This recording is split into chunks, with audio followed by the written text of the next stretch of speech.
Welcome, Pewter Report readers, viewers, and listeners to a brand new edition of the Pewter Report podcast, brought to you by our title sponsor, PrizePicks. PrizePicks is the official gaming platform for PewterReport.com. They are America's #1 sports application in daily fantasy sports.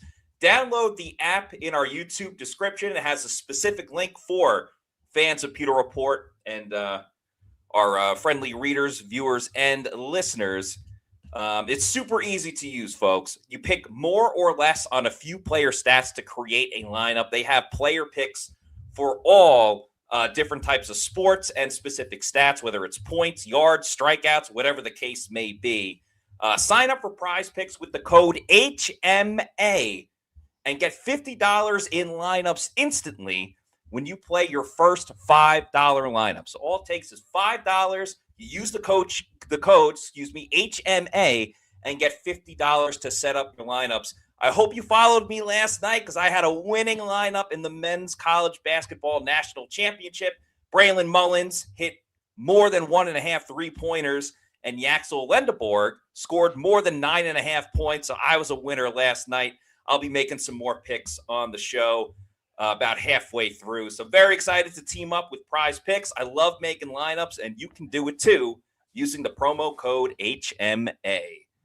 It is a Tuesday edition of the Pewter Report podcast. Appreciate everybody rocking and rolling with us this afternoon. We're still going to talk about the draft and talk about the defensive side, the side of the ball where the Bucs are likely to draft a lot of players. So we got a couple of draft crushes, a couple players that we think would be good fits on Tampa Bay. We're going to go through the best defensive draft options for the Bucs on today's show. A couple of news as well as far as a new roster signing too. So a lot to get into. I'm your host, Matt Matera. Joined with me is the face that runs the place at PewterReport.com, SR, Scott Reynolds. Scott, welcome back to Tampa. How are we doing?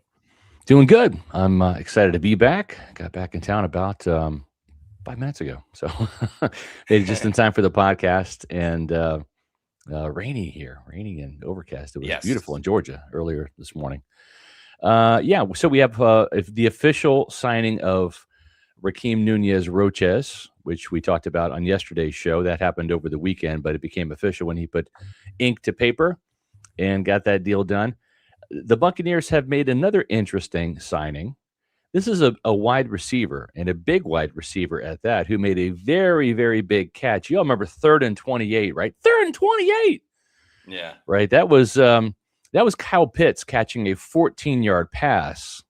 And what was even more important than giving up that 14-yard pass on 3rd and 28 was the 21-yard reception by this guy, David Sills, on 4th and 14. You see Raheem Morris jumping for joy there. Antoine Winfield Jr., not so much.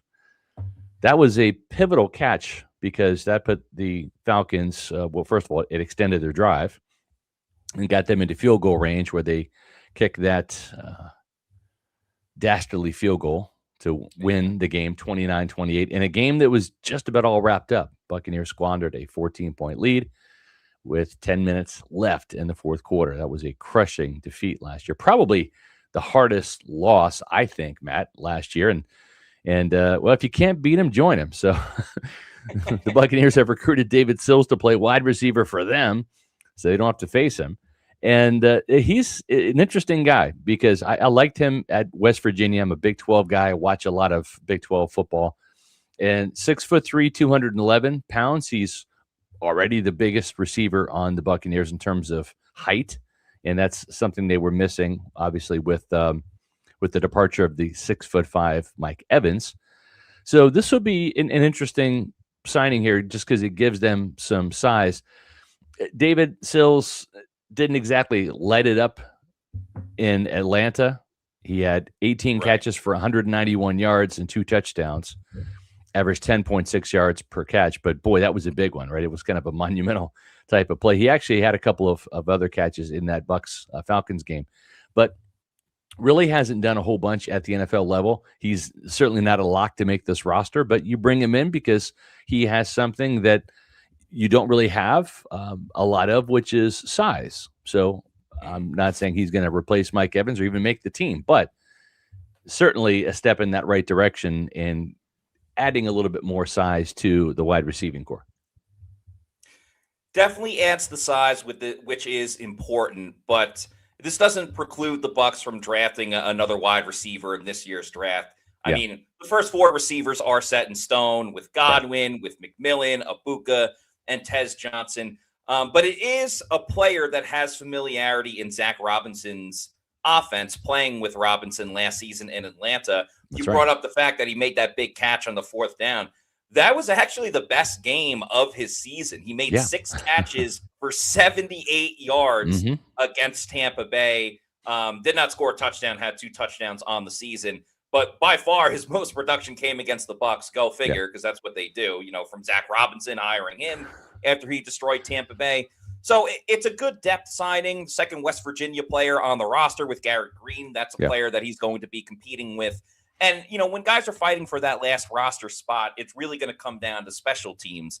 It's interesting because, like, Cameron Johnson seems like he's going to be the return guy. But depending on what Tampa Bay decides to do, whether it's in the draft or how they want to utilize Tez Johnson or even Kenneth Gainwell as a punt returner or maybe even a kick returner, whatever they decide to do, that could open up some room for guys like Sills who aren't going to be returners, but they have the opportunity, maybe if they don't want to go with Cameron Johnson and maybe they want to just keep him on the practice squad, if he's more of a guy that can make some plays on special teams, he can go ahead and do that a little bit. He doesn't have a vast special teams playing history, at least last season. Played 19 snaps on special teams in total. So when you think about a 17-game season, that's not a lot. But he was inactive for some games. And the last 2 games of the season, he played 10 special team snaps. So he got his reps really at the end of the season, and that's going to be the position that he's going to be in coming into Tampa Bay. Not a guarantee by any means that he makes the roster or even makes the practice squad, but I think it's a solid signing in terms of familiarity in the NFC South, a lot of familiarity with Zach Robinson and what he wants to do on the offensive side, can help some of the other players out if there's that learning curve in the beginning of the season, and it adds size. So it's nothing that can really hurt Tampa Bay. So overall, it's a fine move. Again, it's not going to be major headlines at the start of the season, whatever the case may be, but it's a new addition for this team. It is. He's 29 years old, entered the league with the Giants in 2021, had a pretty remarkable career at West Virginia. The last 2 years, his junior and senior season, he had 60 catches for 980 yards, averaged 16.3 yards per catch with 18 touchdowns. He was a red zone producer for sure. And then his senior year, again, very similar numbers, 65 catches, 986 yards. I mean, 6 more yards, that's it. A 15.2 yard average and 15 touchdowns. So in his 2 seasons at West Virginia, where he was primarily the starting wide receiver, he had 33 touchdowns. So he has that potential, hasn't lived up to it in the NFL level just yet, but we'll see. It's certainly, like you said, won't preclude this team from drafting a wide receiver, but I think it's adding some size. I like bigger wide receivers, and he certainly has that.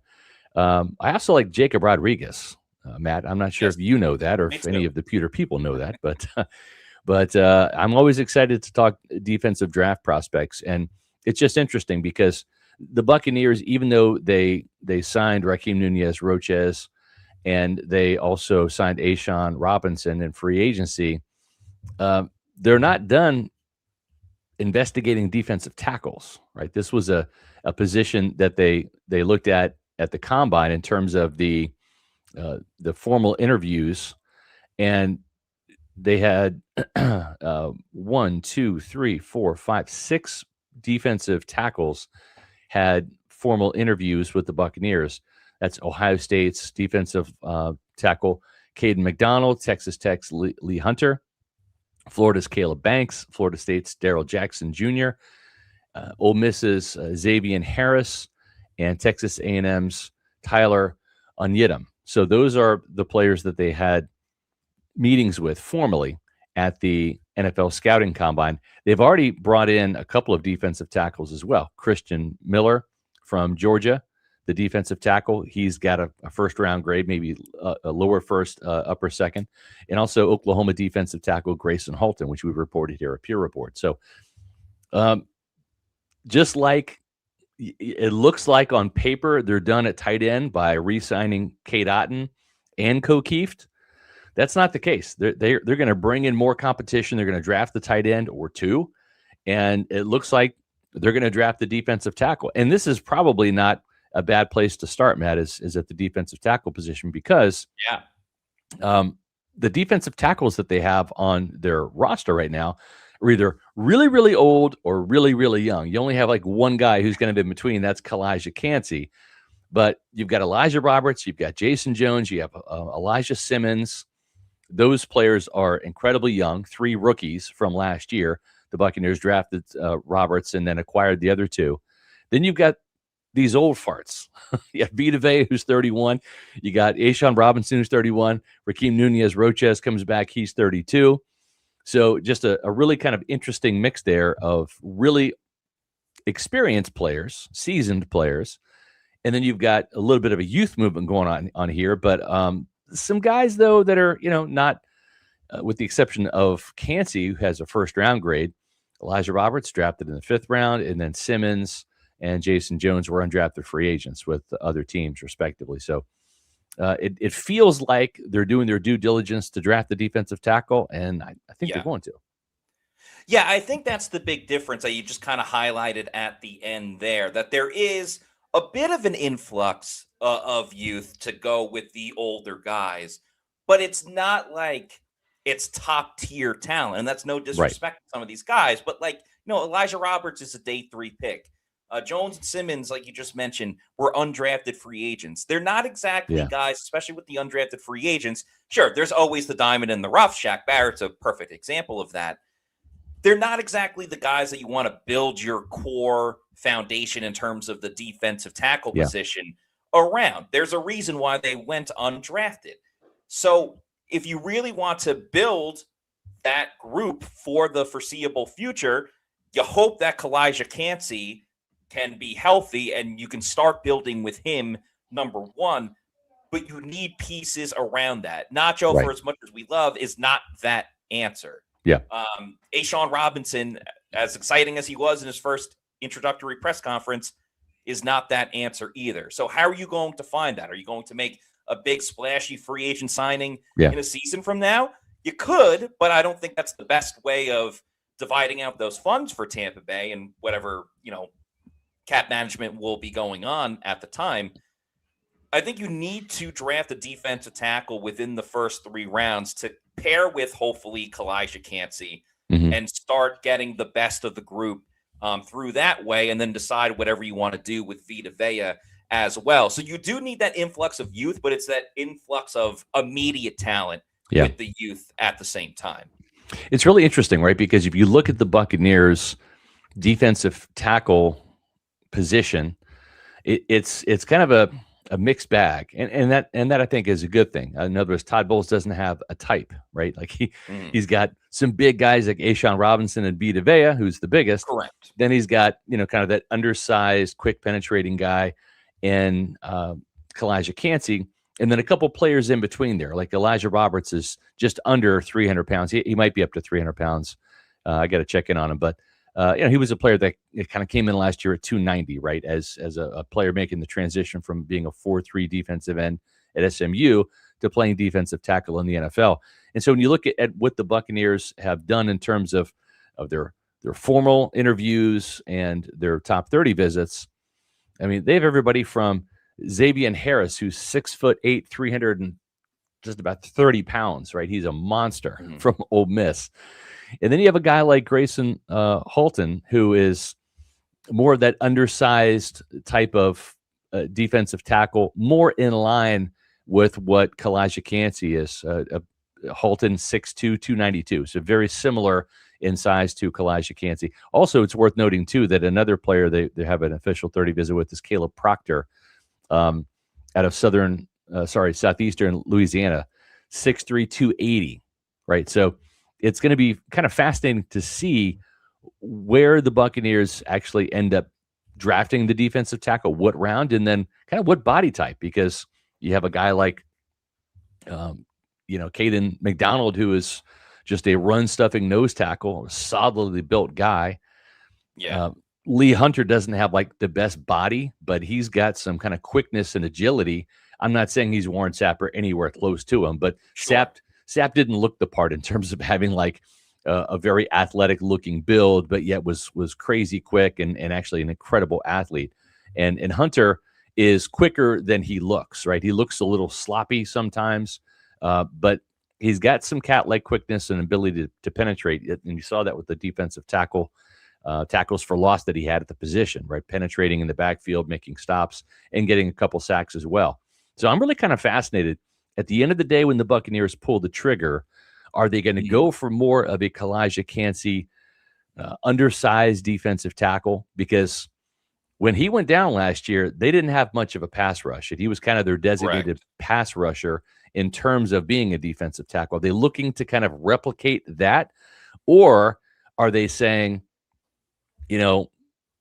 young, small guys in the trenches like Kalijah, they get beat up, right? Their bodies really can't withstand, banging heads and getting double teamed by 330-pound guards and centers.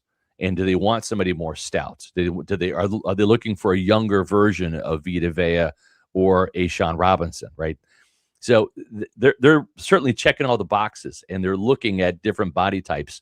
And again, it's going to be fascinating to see what type of defensive tackle they go after, because like I said, right now, Todd Bowles doesn't have a type. He doesn't have like we're zeroed in on nose tackles or we're zeroed in on three techs. He's at the buffet and he's sampling a little bit of all the servings. Which is funny because Todd very much has a type when it comes to players in the secondary. He likes his safety shorter and a little more athletic. He likes his corners a little bit longer to have that arm length and ability to knock the ball away or hopefully intercept it. But you're right, at defensive tackle, he's kind of open to really anything in any shape and size at the position. With that said, he did say that his preference this year, and this was across the board, but I think it certainly applies to defensive tackle, is that he wants the team to get bigger. And I think we saw that with the signings of Ashawn Robinson specifically. But he spoke with Jacina Anderson, NFL reporter, recently as well. And she asked him, what kind of tweaks does he want to make this year, particularly to the defense? And he said that he wants to dominate the line of scrimmage. He wants to win in the trenches along the defensive line. So, seeing that and kind of looking at this team, I think one thing that can really help the Bucs, and this goes back to when Todd Bowles first came to Tampa Bay in 2019 and built this elite defense in 2019 and a Super Bowl winning defense in 2020. It was getting back to basics, which, Todd will say we had fundamental defense last year. They just didn't go with the fundamentals. I think just getting back to your bread and butter of being able to stop the run and stop the run on second down or whatever the play is on second down, stopping that, getting these teams into 3rd and 7 or longer, getting back to those basics, stopping the run, making teams and offenses one-dimensional, I think is really super important for this team. So I think they need to find a big-bodied guy that you can plug in the middle, again, for a long term of this team, not just kind of a one and done with Nacho and Robinson, guys like that. I think that's the best way to go with this team. Even though Lugs Gaming isn't a huge fan of Lee Hunter, I'm kind of down to just double up on Texas Tech Red Raiders and go with Hunter. I don't know if it would be possible, probably not, but go with Hunter and Rodriguez and have Hunter up front at defensive tackle, Jacob Rodriguez at inside linebacker. I would love that. I think at the end of the day, the Bucs still need to. You can't go season in and season out just relying on your interior defensive tackle to lead the team in sacks. That's so backwards on a defense. Eventually, the edge rushers have to show up. And you still have that with Kalijah Kancey. He has that pass rushing ability. He was one of the guys that led the team in sacks a couple of seasons ago. So the more I think about it, I like Caden McDonald. He's worked out with Vita Vea before, but Lee Hunter, his attitude, and again, that's been the theme with this team. You see signings, and we've talked about them. I think his attitude, his mindset, what he brings to the table in the locker room and on the field, from a mentality standpoint, would be a great fit for this team. And we talked about too not caring as much about all of the test numbers and the RAS scores and Yeah, I want stuff like football that. players. Just finding a football player. Yeah. He's not going to have the ideal build of a Right. football player, but he certainly plays like a damn good one for sure. You're exactly right, Matt. And to Lugs Gaming's point here, Lee Hunter had awful workout numbers, terrible athlete. We should avoid at all costs. He's a football player. That's what he is. And you mentioned, Matt, stopping the run at all costs, and there's two ways to do that, right? You get big bodies up front and you form a wall and there's nowhere to go, right? That's one way to shut down the run. The other is kind of like what you get Kalijah Kancey for, which is to penetrate and to get the tackles for loss, right? That's so if you want like a big run stuffing defensive tackle, he can clog the running lanes and help form that wall. But if you can get a guy that can penetrate and has that initial quickness, and that's what Kalijah Kancey brings, 2nd and 12 is better than 2nd and 10, right? you want the offense going in reverse. And a guy like Lee Hunter can do both. He's big enough. He can hold up at the point of attack and help build the wall, but he also has some quickness and can penetrate. I think that's what makes him a little bit different from some of the other guys where it's kind of either or. With Lee Hunter, it's kind of both. Right. And so I'm with you on that. I like Lee Hunter. There's a lot of defensive tackles that I like, and we're not going to, come up with lists of all the players that we like and run them off on the show here, but more just kind of pointing out what the options are for the Buccaneers. And Darrell Jackson is another player that is kind of like, Caden McDonald from Ohio State, but probably has a little bit more pass rush to him. And it's interesting. Yes. One of the things that I kind of look at, and I don't know that there's any correlation, I just find it interesting. Okay, you got sacks in college. Who did you sack? And it's interesting that he sacked Drake May. I mean, he has like 3 or 4 career sacks. One of them's Drake May, pretty mobile guy, right? An NFL caliber player. Then he had 2 when he was at Florida, and that sack was when he was at Miami playing against North Carolina. Then he had 2 sacks on Cam Ward when Cam Ward went to Miami and Darrell Jackson went to Florida State. Yep. So, again, pretty mobile guy, right? And he sacked him twice. So I kind of look at that, whereas not all sacks are equal, right? If you look at the importance and the magnitude of getting a sack, and let's say you get a sack on first down, and it's a 5-yard sack, but they end up converting the third down and end up getting a touchdown. That sack was not as meaningful as a sack fumble that maybe somebody scooped and scored, or a sack on third down that forced a punt, right? So I kind of look at all right, how did you get the sacks? Did you beat a guy one-on-one, or was it schemed up? And then who did you sack? And, he's not a pass rushing defensive tackle, but I did note that Darrell Jackson did have a couple of trophy sacks at the college level. It wasn't like, Florida State was playing Sister Mary of the Poor and Prairie View A&M. Yeah, and got the backup quarterback down. I mean, he's got some NFL sacks already under his belt of NFL first round top 10 picks, and he hadn't even made it to the NFL yet. So I just found that interesting. So, I'm with you. I still think they're going to draft the defensive tackle. And again, I like the fact, Matt, that we've seen this now, that they're adding to free agency and they're not just resting their laurels on, all right, we're done until the draft. They added a wide receiver to the mix. Doesn't mean that they're not going to draft a wide receiver, but this team is still being active and is still signing some players. And I think they're building the depth from the bottom up. They're trying to make wide receiver 5 and 6 like really improved and better than it has been. And ultimately we'll see who they draft. But if you draft a guy like, say, Ted Hurst in the 3rd round at Georgia State that we like, all right, well, who's the odd man out now? Because we all can count on our hands. You have Emeka Ibuka, you have Chris Godwin, you got Jalen McMillan, you got Tez Johnson. We feel pretty good about those 4. Ted Hurst, if you're going to draft him in the 3rd round, he's going to be 5. Are you going to keep 6? And is that Cam Johnson? Is that David Sills? Right? I like it. Just keep adding bodies and keep ratcheting up the competition. And I think there have been some times where they've just settled. And I go back to when they had to start Tyreek Funderburk, right, against the Yeah. Falcons. They just rested on their laurels a little bit too much. They didn't add enough quality depth, and all of a sudden, boom, boom, 2 corners are out, and now you're forced into starting undrafted free agents who really didn't even they belong in the practice squad, not on an NFL roster.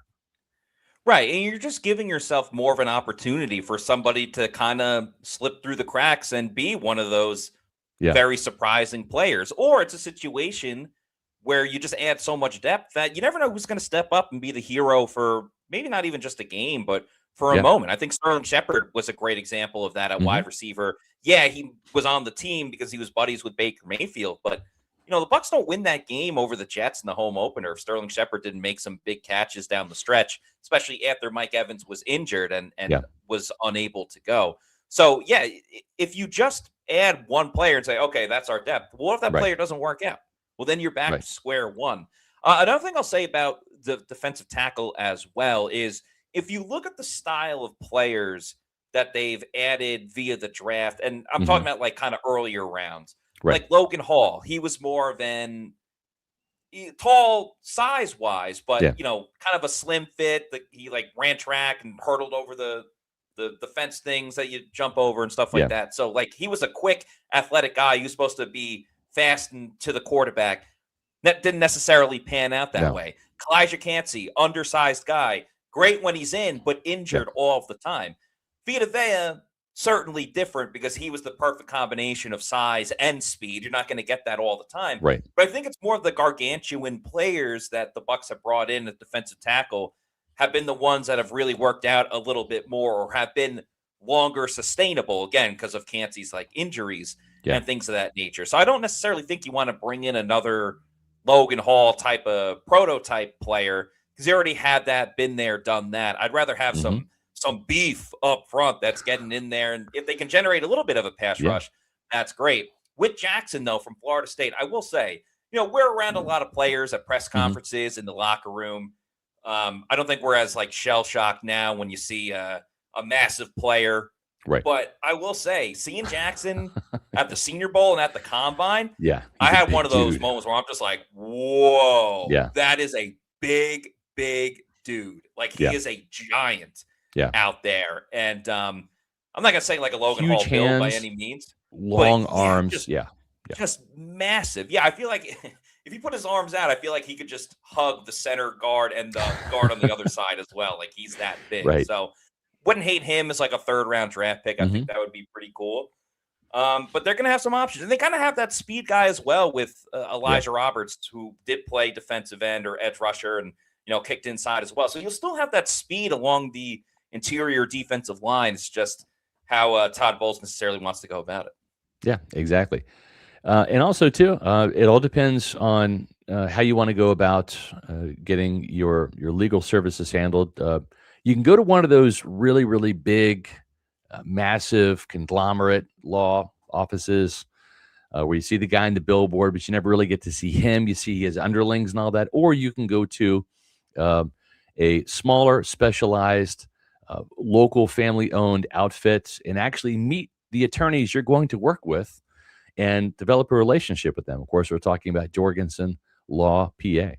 At Jorgensen Law, we aren't just a law firm, we're a family business. For over 30 years, our firm has stood up for people when they need it most. Our family represents individuals and families who are injured or disabled and are facing some of the most stressful, difficult moments of their lives. From personal injury and workers' compensation to Social Security disability claims, we know how overwhelming the process can feel, and we believe each client deserves personal attention. We fight for you like family, and we charge no fees or costs unless we recover for you. If you've been hurt or can't work due to injury or illness, call Jorgensen Law at 727-347-7733. Experience, integrity, and advocacy you can trust.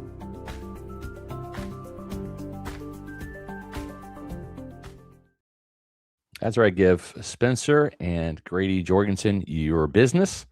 First, give them a call. They are the champions of the injured and disabled, 727-347-7733. You're going to get a free case evaluation and no fees until they win for you for the areas of personal injury, workers' compensation, or Social Security. Visit them on the web at jorgensenlawoffice.com. It's very important to make sure you pick the right attorney. So check out Jorgensen Law. It's also important that you make the right picks over at PrizePicks. So make sure you use the promo code HMA. That's the letters HMA, and get $50 in lineups when you make your first lineup with a $5 putting in. So promo code HMA, and I'm going to make my picks right now for the games tonight. I'm actually going to go across 3 different sports when it comes to my picks right now. Again, I hit on the college basketball national championship last night, so feeling pretty good about that. Going to see what I can do this evening with some of the games going on. So let me just share my screen real quick. There we go. I'm thinking a 3-legger in this one. One I've had on my mind is Cooper Flagg. He's been playing great basketball recently. I do think that's going to come to a stop, though. So I'm going to go Cooper Flagg, less than 27.5 points. He's been going insane, but a tough team with the Clippers going on. They might put Kawhi Leonard on him. So going less than the points for Cooper Flagg. On the baseball side of things, Paul Skeens is pitching today. He's one of the best pitchers in all of baseball. Went 5 innings his last start. I think he's going to go more than that. So it's more than 17.5 outs. So if he gets through the 6th inning, that's essentially what that means. And then going over to hockey, big game tonight, Flyers and the Devils. The Devils are kind of out of it. They're technically still have a playoff chance, but if they would have to win out. Jack Hughes, American hero, scored the game-winning goal in the gold medal game against Canada in overtime. Listen, he's only got a couple more games left. The season's almost over, and it's good to use the search engine as well. Jack Hughes. I'm going to go over more than 3.5 shots on goal because he averages 5 per game. If they're losing, he's just going to end up shooting again over and over and over. So Jack Hughes, the third part of that leg. Let me just type him in real quick. So that's Cooper Flagg with the points. Where'd you go, Cooper Flagg? Cooper Flagg on less than the points. Paul Skeens. That's cool how you can just use the search engine too. Like if you know exactly it's super what easy. that you want to make, boom, you just hit that right in there. Skeens, the outs is right there, more than, and then Jack Hughes in the NHL. It's all quick, easy to use. Download the app on our YouTube link. You could see it below. So you go to Jack Hughes, more than the shots on goal. And then you're going right down there and hit that purple button, and that puts it right in. Then you are good to go. There's the lineup. That's why they call you Matty Diamonds. So, exactly. I won last night. Plan on winning again this evening. So we'll post that to our social media as well. But big thanks to PrizePicks for being the title sponsor of the Pewter Report podcast. Very cool. Can't wait to. I haven't downloaded it yet. I need to do that. I got to download it, and I'm gonna win, Matt, because I'm gonna follow your picks. You're really good at this. Me, not so much. But we have some super chats, and we're gonna continue on with our defensive talk here. But I need to kind of calm myself down because I'm gonna be talking about Jacob Rodriguez next. So I gotta inhale, exhale, and we're gonna appreciate Sunny Sides 05 for becoming a Pewter Report TV YouTube channel member. Thank you so much. We're really trying to make a huge effort to do a couple things in April. We really want to see a flood of new Pewter Report TV channel members join us. We appreciate your support big time. This channel is possible because of you, so greatly appreciate that. And we also want to see us get to 24,000, or are we at 23,000? Where are we at? 23,000. Yeah, we're at 22,856. So we want to get to 23,000 Pewter Report TV subscribers. And hitting subscribe is free. If you hit the join button, that's where you can become a channel member. So greatly appreciate that. We have a channel member here for 9 months. The guy is gifted, 81. I think Sills could be good with helping our younger wide receiver room to understand what Robinson is trying to get done. That's a great point. And when you have some familiarity, like David Sills, he can be that extension of Zach Robinson on the field, and he can help those receivers really kind of understand, because he was in that Atlanta offense, and certainly playing down the stretch too. He was a reserve until Drake London got hurt. Then he kind of filled Drake London's shoes in that offense down the stretch, and as Matt mentioned, had a big game against the Buccaneers, unfortunately. Yeah, he's going to be kind of an assistant to the teacher, essentially, with Zach Robinson being the teacher. I don't think this is a bad move or decision at all by any means. If anything, he can kind of stick around on the practice squad, and you never know, as we mentioned before, how Sterling Shepard started out on the practice squad and then ended up contributing to this team. It's all about depth and finding the right people, which is super important. So, yeah, I think it's a fine signing overall. We have a $1.99 super chat from BPT Prince 07. So thank you very much for the super chat. Says, would you take Jacob Rodriguez at 15? Reminds me of Luke Kuechly. Yeah. So here's the thing. Would you take Levante David in the first round, knowing then what you know now about Levante? Levante was a second round player. Bobby Wagner was also a second round player from Utah State. Got drafted by Seattle that year. Kuechly was the first rounder, right? So but here's the thing. Kuechly, Bobby Wagner, Levante David, they've all had Hall of Fame careers. And you really have to kind of give the nod to Levante and Bobby Wagner for playing as long as they did too, because it takes a special kind of athlete to either avoid injury or play through it, or come back from it. And that's certainly something that Levante has done. I would take Jacob Rodriguez at 15. I would. I believe so much that he is going to be I'm not going to say a Hall of Famer, because I don't want to disrespect any Hall of Famers. The guy has not played a down in the NFL yet. All right. I want to keep it real. But do I believe that he will be a Pro Bowl linebacker? Yes, I do. And here's why. A linebacker is supposed to make tackles, right?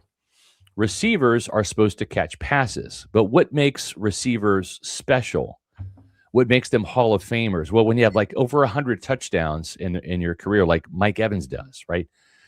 When you do the extraordinary, that's what makes you a Pro Bowler and a Hall of Famer, right? And I'm not saying Pro Bowler like the flag football type. I'm talking about the old school Pro Bowl, where it's actually an honor and a distinction to be recognized by your peers as one of the league's best players that particular year. All Pro, kind of the same thing. All Pro, even more selective. So for me, I look at Jacob Rodriguez as a player that he does the extra, punching the ball out. 13 forced fumbles in his collegiate career, including 7 last year. He's got 6 interceptions, including 4 last year. He can blitz the quarterback. He's got 6 sacks. I think if you would have looked at Derek Brooks and said, Monty, why aren't you blitzing this guy more? Because he's a really good blitzer. Monty Kiffin, may he rest in peace, would tell you that you look at what he does special, Derek Brooks, and that's drop back in coverage and pick off passes. Right? Look at the Super Bowl, for that example. Jacob Rodriguez was incredible in coverage, and that's why he would break up passes, pick off passes. He had great instincts. And so one of the things that I really like about Jacob Rodriguez is the instincts. It's not just making the tackles. And I do love the consistency. 127 tackles as a junior, 128 tackles as a senior, 10.5 tackles for loss as a junior, 11 tackles for loss as a senior. What you see is what you get. But you also get the guy that does the extra. And it's the extra that makes you a special player. Levante David, if you just look at the tackle totals, he's not getting in the Hall of Fame. Right. I mean, he because that's what's required. That's doing what's required. Make all the tackles. It's the 38,000 forced fumbles and fumble recoveries that the guy has in his career that made him special. The ball came out and he usually recovered it, right? That was Levante David's special sauce. And he did have some picks. He did have some pick sixes. He did have some sacks. He could do it all. But it's the extra. And to me, it's when I look at C.J. Allen, who if the Buccaneers draft C.J. Allen, I'm not going to cry about it. C.J. is a good linebacker. He's a solid linebacker. I think he's a player that has a very high floor. He's a safe pick. But I also think Jacob Rodriguez is a safe pick, but he's also a guy that just gets the ball out. And if you're looking at what made Derek Brooks special, if you're looking at what made Lavonte David special here in Tampa, it's the extra. It's the ball comes out around those guys.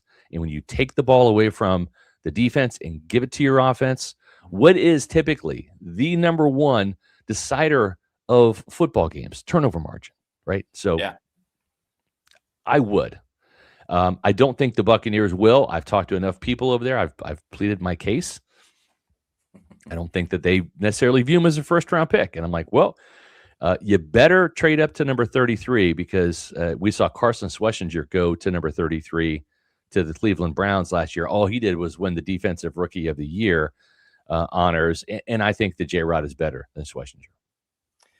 And that's why trading further down and moving back in the draft, I think, would be advantageous for the Bucs because you feel more comfortable about justifying picking Jacob Rodriguez if it's in the 20s or even they wouldn't trade at 19 because it's that's when Carolina picks. But either a little bit late in the teens or in the 20s, you feel comfortable about that. It's funny you mentioned Lavonte David because all the turnovers and everything were spectacular.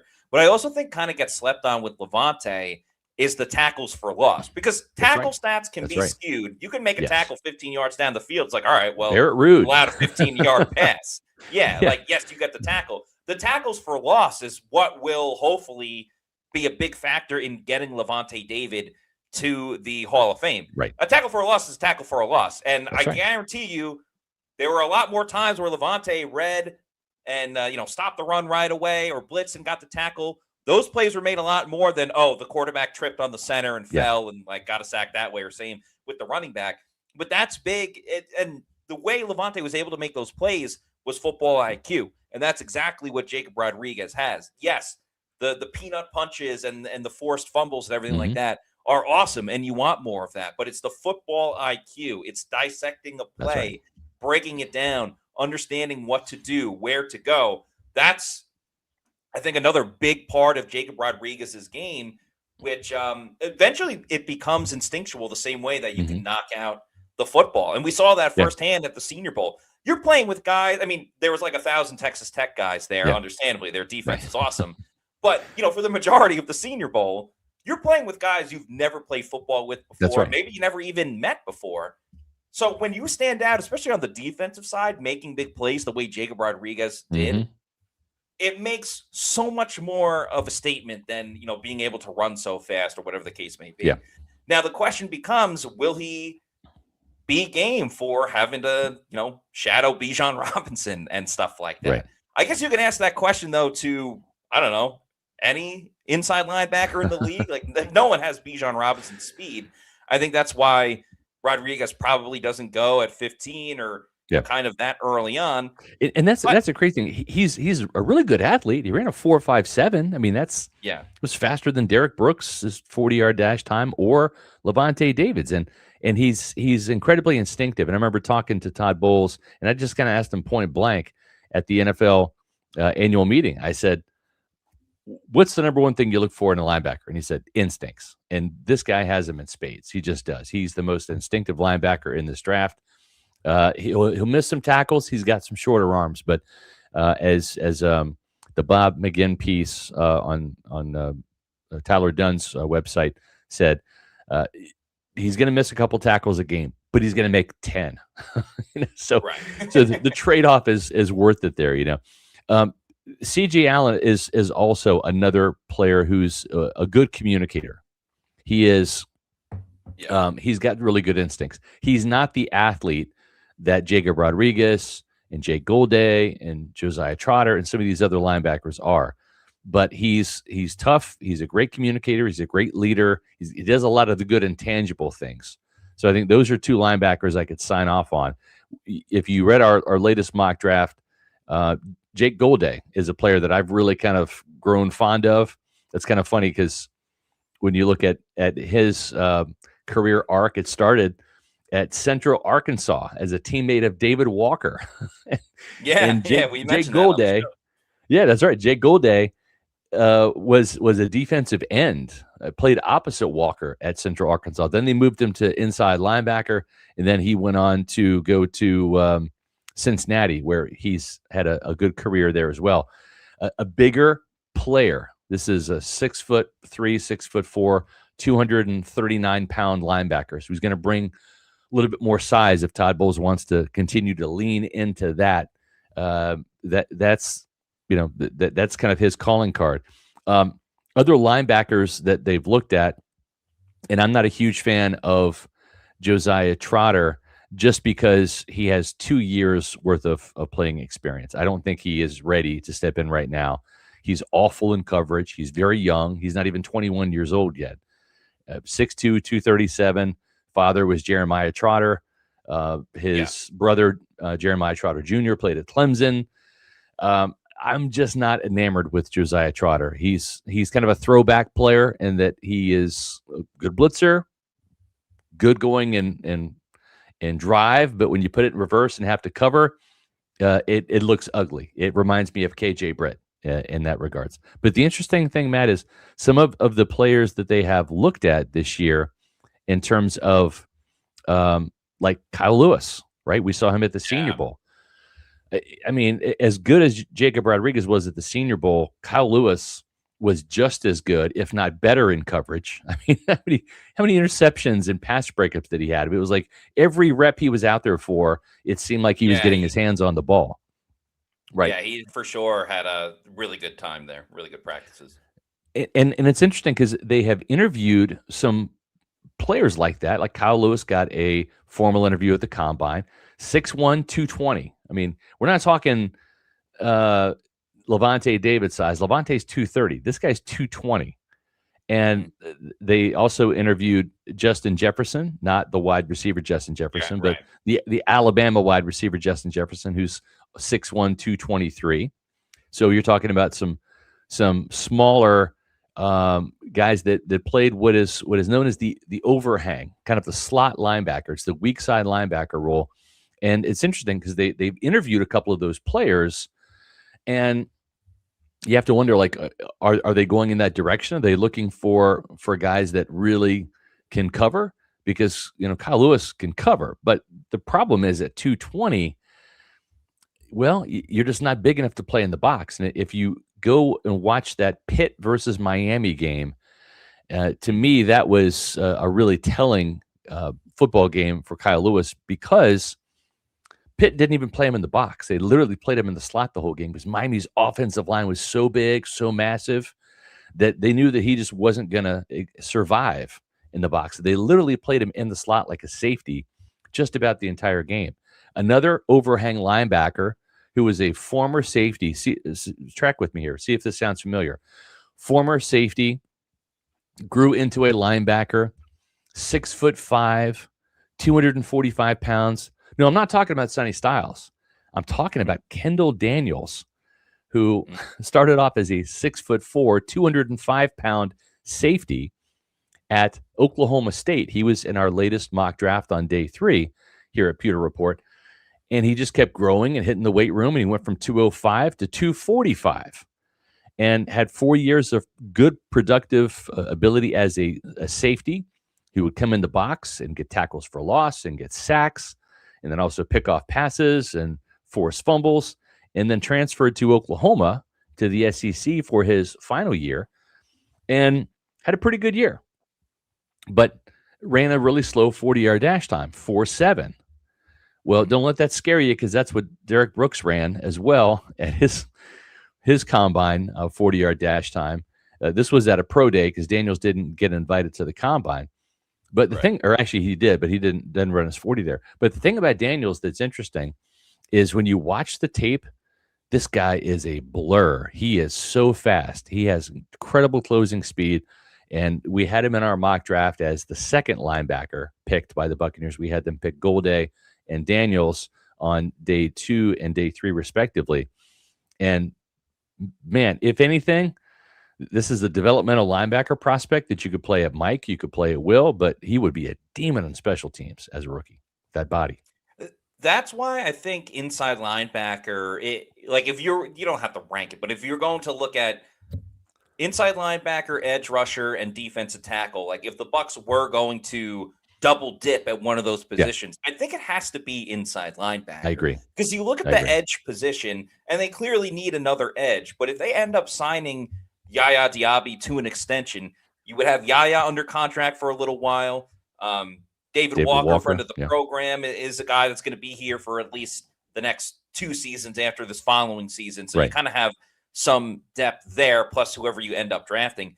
Inside linebacker, it's pretty much a one-man show right now with Alex Anzalone. Like Servase Dennis is in a contract year, so you kind of need to signed up. He signed a 2-year contract at age 31. You have Roseboom, who signed a 1-year deal. I'm with you, Matt.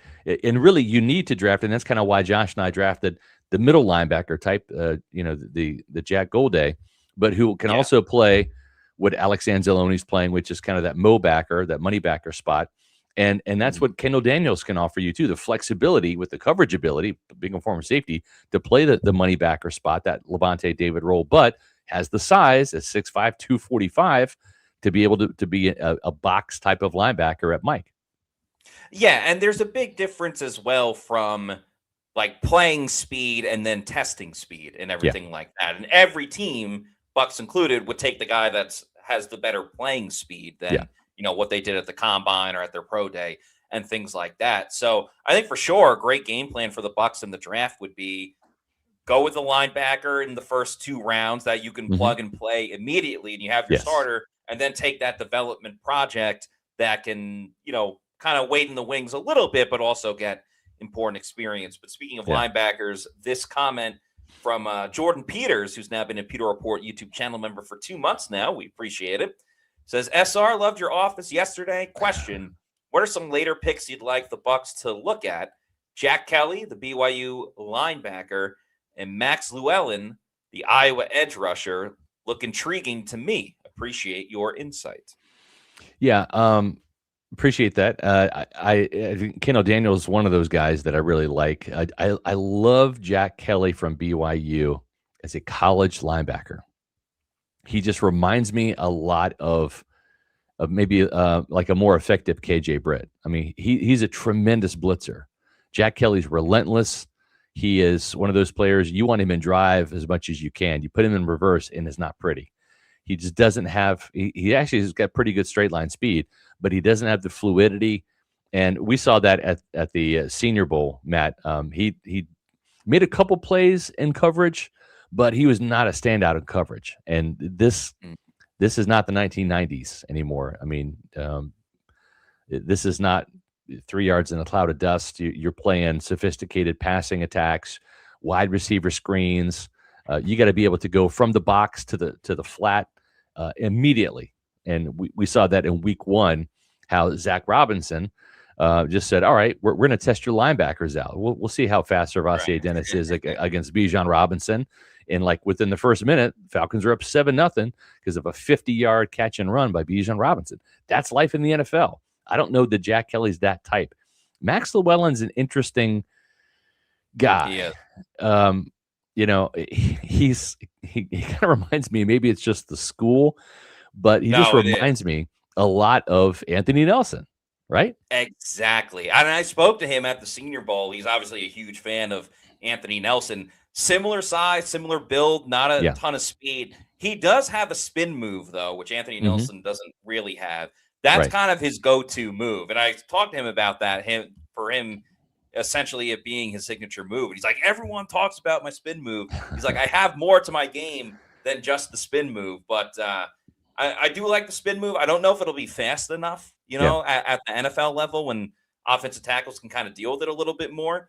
But if you want to make it a direct replacement of Llewellyn for Anthony Nelson, maybe they're on the team for one season. If you were going to double up, he'd be a late-round pick, and then Nelson either retires or goes to another team, and Llewellyn's that next replacement.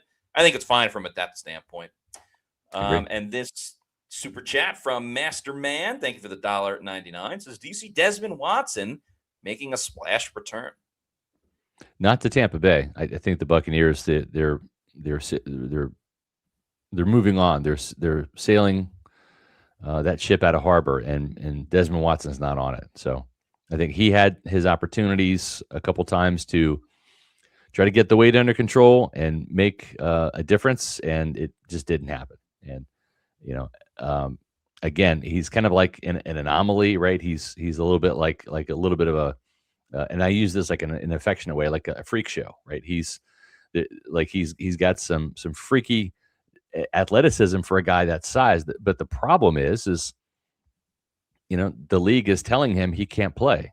When the Buccaneers released him, wasn't like anybody snatched him up, and then the Bucs brought him back on the practice squad, and then they cut him again, and nobody signed him. So that's the NFL, not just the Buccaneers. That's the NFL saying, like, you're not an NFL player, and if he's not going to take the weight seriously, he's just not going to play.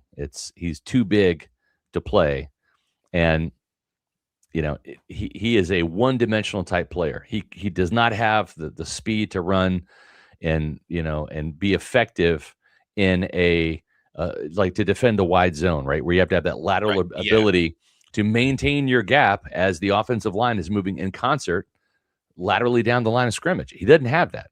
And I think that's why Elijah Simmons didn't see a lot of action either. And that's why the team is probably a little bit higher on Jason Jones sight unseen yet, because Elijah Simmons is that guy who can plug up the A gap against duo or gap schemes, but against wide zone where the hole starts moving, that's not his strength. And that was really the downfall of Desmond Watson, just not having the lateral quickness to defend that type of play. Yeah, he's a great example of, like, you can get away with it in college because it's less talent and everything like that. And having that size, it does bring some advantages. But as soon as there's a pitch to the outside, like, he's not making the hustle play to go and make the tackle if the running back cuts back inside or whatever the case may be. So definitely wish him the best. Hopefully he can get in enough shape and everything like that to play somewhere else. But I'm sure Todd Bowles got tired of being asked about it too, because it was a homegrown story. He played at University of Florida. Those players, any Florida, USF, Florida State player, UCF, they get a little bit more attention when they come to the Bucs, just based on the location of the team and the colleges and stuff like that. So, I'm sure Todd got tired of talking about it all the time, because fans, it was a coming attraction. It really was. Fans got excited or sad, like every video and picture and stuff like that. So, we can close that chapter in Tampa. We talked about defensive tackles, and we're going to kind of hit on edge rushers. We've spent a lot of time talking about edge rushers, and we'll continue to do that as the draft comes closer here. But I'm really curious, Matt, like which direction they're going to go in, right? Because you got a bigger guy like Yaya Diaby on one side, and they tried Hassan Reddick as a player that was undersized. I mean, they had him listed at 240. He looked like he was 230 to me. I mean, like when you looked at Levante David and Hassan Reddick without shoulder pads, just walking around the locker room, shirts off, they look like the same guy. And I'm thinking to myself, how is Hassan Reddick going to hold up against 330-pound right tackles as an edge rusher? And when he was younger and had the speed, he could do that, but he didn't have the speed anymore, and that became quickly and painfully obvious. But there are two different types of edge rushers in this year's draft, and the Buccaneers have spent some time interviewing a couple of different types, right? You've got the Cassius Howell type, who's 250 pounds and kind of maxed out frame, and that's okay if you are as good as, say, Shaq Barrett was as an edge rusher, where you had the dip in the rip and the speed to get the corner. And he certainly has that resume. R. Mason Thomas from Oklahoma is another player who's even lighter at 242 pounds. Romello Height.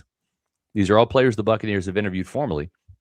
Yes. Romello Height, a little taller, a little older. He's like 25 years old already, but weighs less than 240 pounds. He's like in kind of a more rocked up version of Hassan Reddick.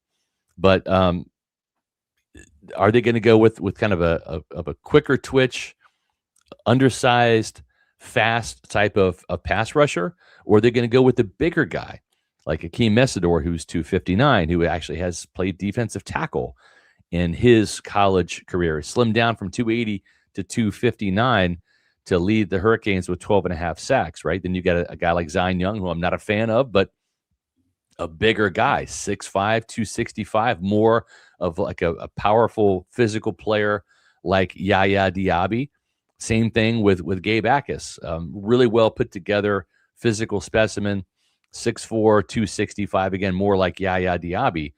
And I'm just curious, like, which direction are they going to go in? Are they going to go undersized with a speed rusher or more of a power rusher? How does that look? Do you want two power rushers, or do you want to have like a Jason Pierre-Paul and a Shaq Barrett, some contrasting styles? Then you have a guy kind of in the middle, Malachi Lawrence, who's probably more like Al-Quadin Muhammad, who is 6'5", 251 pounds. So he's got some length to him, and he's bigger. He's not 230 or 240, but he's not as big as Gabe Akis or Zion Young or Akeem Messidor. So it's kind of like Goldilocks and the Three Bears, right? When Goldilocks goes to, this bed's too small, this one's too big, this one's just right? I'm just curious how the Buccaneers are going to make that determination of what type of edge rusher they want to go with, because this is a very deep and talented edge rusher draft. And we should also mention Dame Tucker too, who's kind of in that undersized 240 plus pound guy, as well as a day 3 option. Before I comment on this, I want to give a shout out to our Pewter Platinum members. Thank you so much for your support of PewterReport.com and Pewter Report TV. We will have a Pewter Insider coming up at 1:30 on Friday, so we'll let your name scroll across the bottom of the screen. I think it's better for the Bucs to kind of mix and match the style of play over at edge rusher. You have the strength and the size with Yaya Diaby. I think they got to go with speed on the other side, and not just to replicate the JPP and Shaq Barrett thing, which if they were able to do, that's great. Fantastic. They had a lot of success in that department. But I just think you got to find someone, whether it's many of the players that you mentioned, whether it's Dame Tucker, Cassius Howell, R. Mason Thomas, I'm a big fan of, someone that has that bend, that can cut the angle or just get around the tackle as quickly as possible. We saw too many times quarterbacks being comfortable in the pocket and not even just like be fine throwing the ball, but not even being pressured to the point where they have to get rid of it quickly, which, yes, you want to sack. That's the ultimate goal, but sometimes just altering the throw. That's right. And forcing a throw that's maybe too early, or maybe you're getting hit as you throw it, so it's automatically incomplete. Or sometimes you get hit and it becomes that lollipop up in the air that a safety or a corner can just take, and, you're going the other way trying to get a pick six or get great field position for your team. The speed guy is going to be the one that forces that throw a little bit quicker. Will they get swallowed up from time to time against an offensive tackle? Yes, they will. But if they keep at it and if they have a little bit more to their game than just speed and the bend, I think that's the way to go for this team and what specifically this defense needs for the time being. Because if you go with two power guys, all right, if none of them has a move or anything like that, I feel like you have more chances to hit with the speed versus the power. I agree. They already have a guy that can stuff the run but can't get to the quarterback in Chris Braswell. I'm not sure if he makes the team this year or not, but Anthony Nelson's kind of the same way. If you ask Todd Bowles what he likes about Anthony Nelson, he sets the edge. Like, he's really good against the run. He's got length at 6'7", right? He can like lock out and hold the point of attack very well. But that's what you're trying to replace. That's what you thought you were going to get with Hassan Reddick, was that speed merchant off the corner that could really threaten the arc and get to the quarterback and either, like you were saying, get the pressure or get the sack. So I do think that they're looking for that, and I wouldn't mind them seeing them draft an undersized guy like a Cassius Howell or R. Mason Thomas, or even the Dame Tucker on day 3, just to have another different kind of tool in Todd Bowles' tool belt at the edge. We're going to wrap it up real quick with cornerbacks, and this is a position that I really haven't studied a whole bunch because it feels like it's going to be a day 3 pick. because of the other needs that they have. You typically don't draft for need in round one, but then on day two, you get your needs, right? You address those needs. And for the Buccaneers last year, it was 2 corners. It was Jacob Parrish in the 3rd round and Benjamin Morrison in the 2nd. The more I've been thinking about Jermod McCoy from Tennessee, I can see a path where they take him. It just, on the surface, it just doesn't make a lot of sense because you drafted an injured corner last year in Benjamin Morrison, right? He had the hip injury at Notre Dame. Then he comes to Tampa and he missed a bunch of time, missed all of training camp, all the preseason, and a handful of games due to hamstring injuries. And why did you draft him? Because you wanted a better corner than the oft-injured Jamel Dean. So I just don't know if they're going to draft a player who didn't play last year. Why? Because he was injured. Now, granted, you can come back from an ACL and be fine. I mean, they're hoping and expecting David Walker to be fine after this. Jamel Dean suffered an ACL injury in college and also one in high school and never really had an ACL injury in the NFL. But this is a player, Matt, that you look at and you say, if he was healthy, if he played last year, he's probably a top 5 pick. And if he's there at 15, I mean, the tape is quite good. If he's there at 15, is he almost too good to pass up? Are you almost lucky and fortunate that he did miss all of last year to where you have this opportunity to draft him at 15 where you didn't have the opportunity before? And I think he's the only player, the only cornerback, because Mansour Delane is going to be gone. But you have to look at it and say that this is an opportunity that we wouldn't have otherwise to really get a corner. And Lord knows we need corners because whether it's Jamel Dean or Carlton Davis or Zion McCollum, they've had some players miss some time with injuries. Now you throw in Benjamin Morrison in the mix too. You can never have enough good corners. This team always is a corner short, no matter how many draft picks and cash they throw at the position. It is funny. We were talking about this on yesterday's show, and then Peter Schrager comes out with his mock draft, and he only does 2. He does one right around this time, and then he does it, I think, a couple of days before the draft. And he had McCoy going to Tampa Bay at 15. I guess what I would want to know, and the injury history is right there, but I'm not sure right now how far along is he in terms of would he be ready for training camp? Would it be something that he has to missed all the regular season, some of the regular season? Is it a redshirt year? Is it, hey, we're just going to shut you down and then get you going, and then you'll make your debut halfway through the season? Is that the case? Because if so, you better work out because you're putting a lot of stock into a player that isn't going to see the field right away when you have 3 other positions that you need to address of players that will be in the fold and be in the mix right away. I still think it's a little bit too risky. And, Benjamin Morrison is able to kind of break through and become the guy that Bucs fans expect him to be. Well, then you're in a much better spot at corner. Yes, Zion McCollum still needs to pick it up as well. I just think if there's still some other guys on the board, sure, he's good, but I don't know. I feel like sometimes in the draft, we all idolize these players and look at how amazing they were in college and realize it's very difficult to hit the ground running at the NFL level as well. So to just expect this guy to all of a sudden, do everything that he was doing in college at the NFL level, interceptions, guarding top receivers, making big plays. I don't know. I think that's just like asking a little bit too much. So I wouldn't make the pick if I was Tampa Bay, but certainly there's an appeal to it.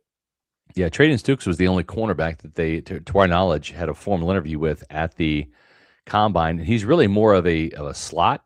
He's more of a slot corner, but he does have size.